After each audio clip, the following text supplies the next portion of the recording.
हा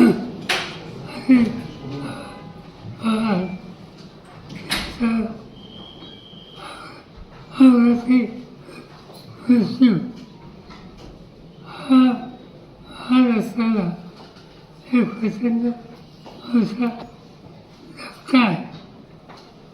हे कर्तृत्वान नेण्याची शक्ती ज्याच्यात आहे अशा व्यक्तीला महाराष्ट्र मोकळा. हे काही नुकसान झालं ते भरून निघणार नाही, पण सगळ्याच गोष्टी आपल्या हातात नसतात. मी आज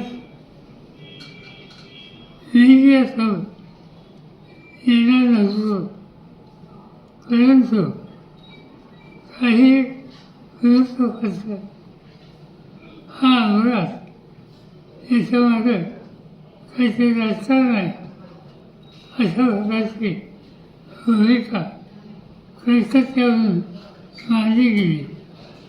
याच्यात राजकारण नाही, हा निवड अपघात आहे.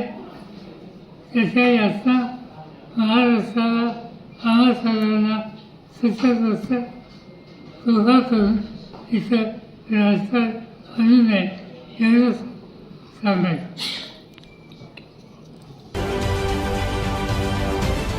महाराष्ट्रातील सर्व बातम्यांचे विश्वासार्ह व्यासपीठ. सकाळच्या सर्व सोशल मीडिया प्लॅटफॉर्मला लाईक, फॉलो आणि सबस्क्राईब करा. तसंच सर्व नोटिफिकेशनसाठी बेल आयकॉन प्रेस करायला विसरू नका.